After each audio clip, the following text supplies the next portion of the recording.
Today I'm here at the hangar in Sheffield for a World Championship simulation. I'm pretty psyched. There's a really good crew. We've had some setters abroad. The French team are here to join us. So it's going to be hopefully quite similar to how the World Championship is going to be. I'm not sure how it's going to go. I think the boulders are quite in my anti-style. So yeah, I'll see how it goes. I'll try not to get too frustrated, but no promises. Let's go. Boulder 1. As in Boulder World Cups, the start list followed world rankings and Mejdi was up first. Mejdi's got a pretty well-earned reputation of being an incredibly dynamic climber. He was pretty happy, I imagine, to see Boulder 1.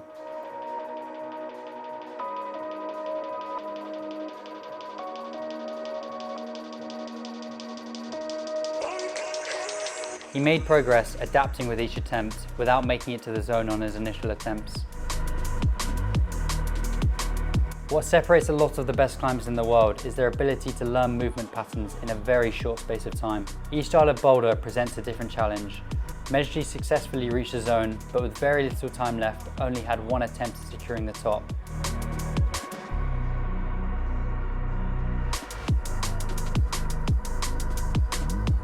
An impressive start to Mejdi's round. Diane was next.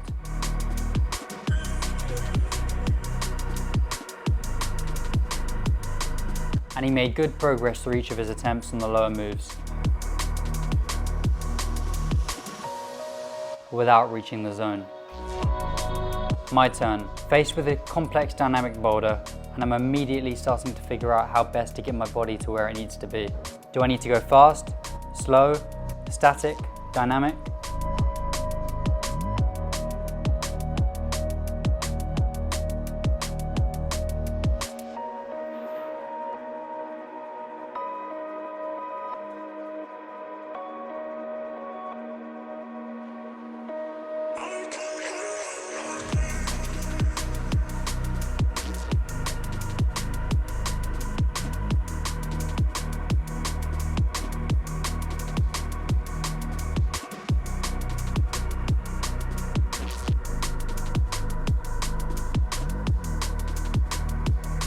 My progress wasn't as good as I wanted it to be.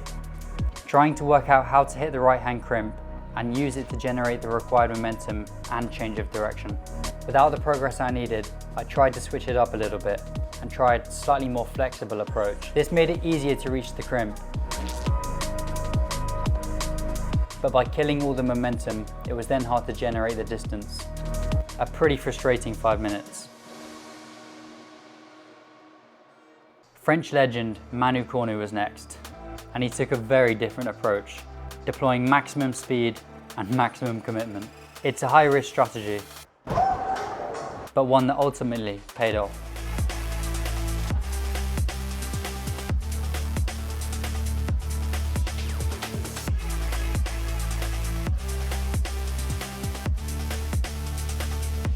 A solid zone for Manu to start his round. The working sessions at the end of the round are always a great chance to try and work weaknesses and learn the intricacies of these types of boulders. Every climber at this level has their own style and ways of doing things, and what works for one doesn't necessarily work for another. This is a style that the French excel at, and they have had a lot of exposure to this type of boulder.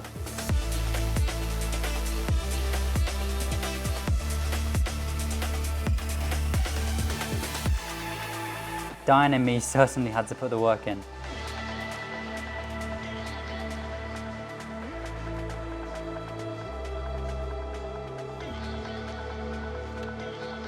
We both made progress while having to fight tiredness and thinning skin.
Without sticking the move itself, I felt I eventually unlocked the movement and learned what I needed to from the boulder.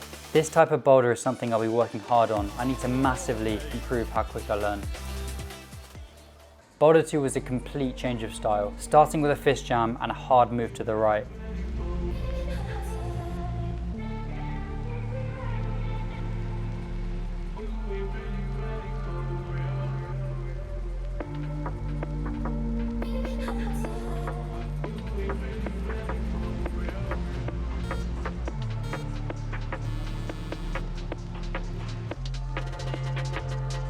I initially thought I'd be able to cross through off a right-hand jam.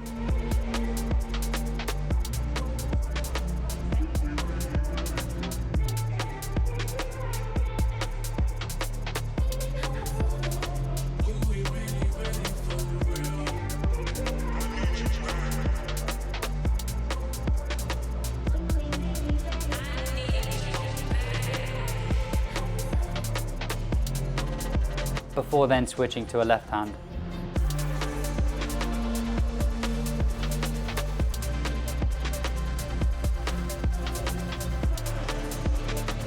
And reaching the zone.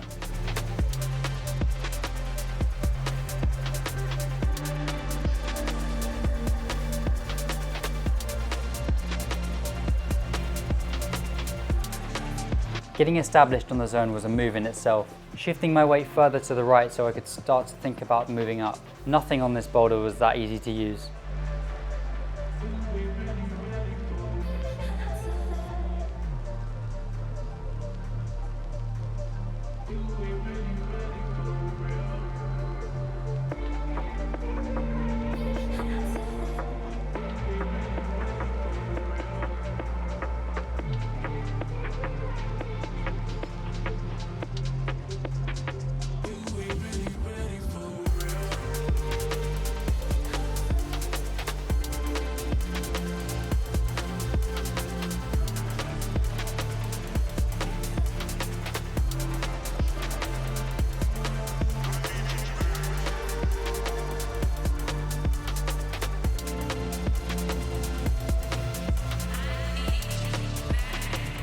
When every second counts, it's frustrating to feel like you're wasting time and energy with bad decisions.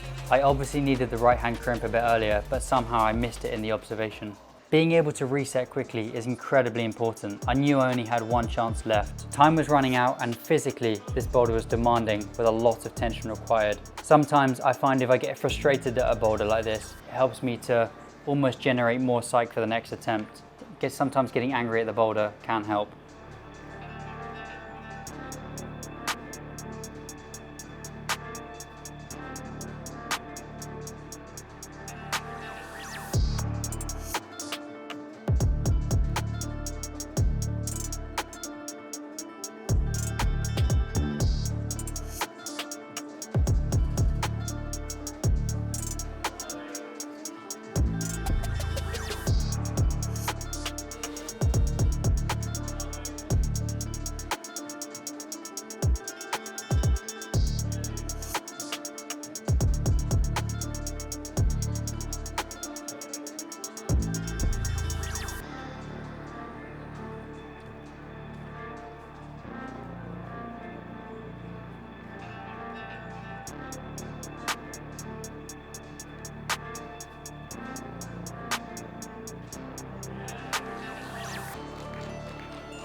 As with Boulder 1, the working session showed a number of different styles to unlock moves.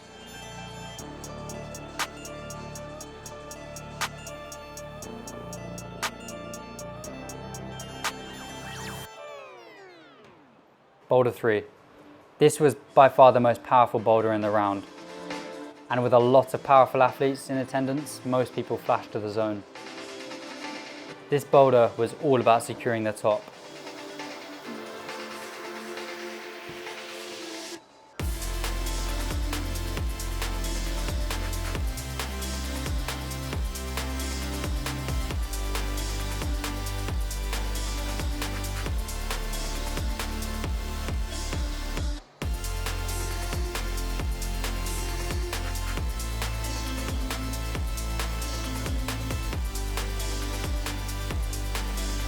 On my first attempt, I underestimated how bad the finish hold was. On my second attempt, I went backwards, and on my third attempt, I pretty much just ate On my fourth attempt, I was sure the left toe hook beater was the way, but lost tension and the toe slipped out. Another frustrating end to my 5-minute rotation. This boulder didn't end up getting topped in the round.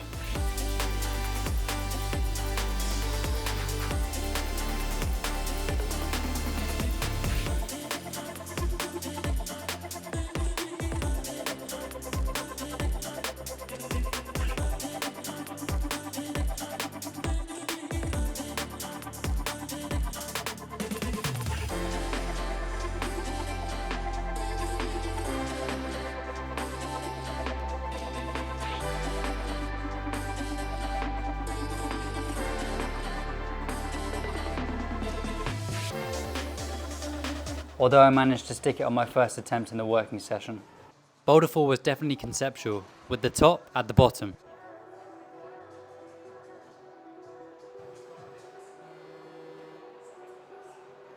The first move was okay, needing to squeeze a lot more with the hips and feet to hold the position, which doesn't actually look obvious in the video.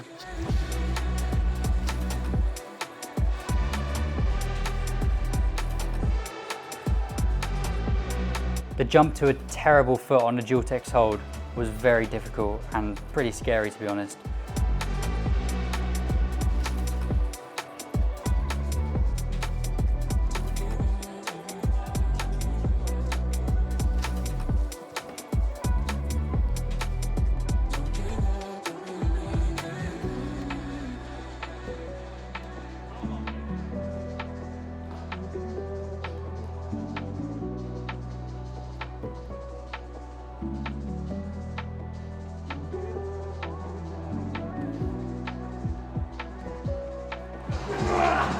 I was very happy to secure the zone here.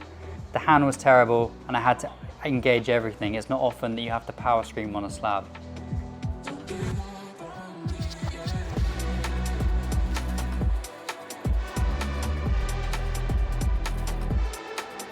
My round finished with 1 top and 3 zones, or 44 points.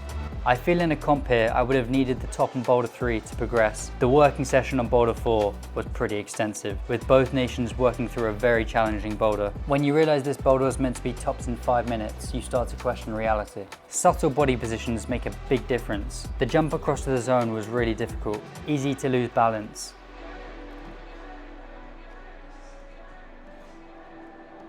After securing the zone and stepping across to a terrible jib, this foothold was very bad.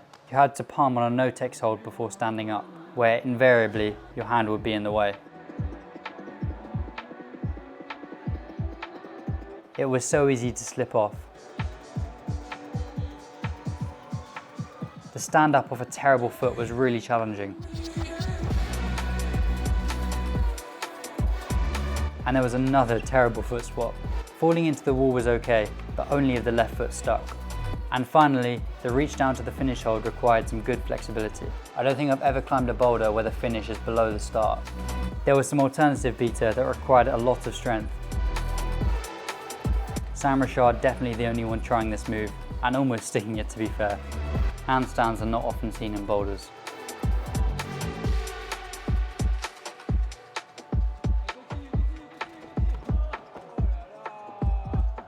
Piecing the whole boulder together from beginning to end was always going to be a challenge.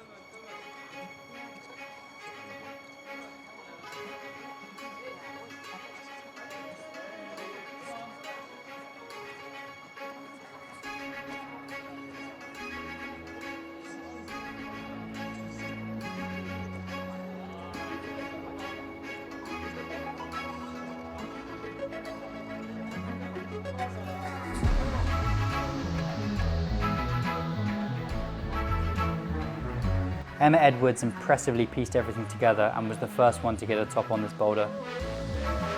Mejdi also topped this very complex boulder.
And I also found my way to the top, or I guess the bottom. Thanks for watching, everyone. I really hope you enjoyed this video. Slightly different style. Good to have some other nations with us. Make sure to like and subscribe if you enjoyed the video. See you in the next one.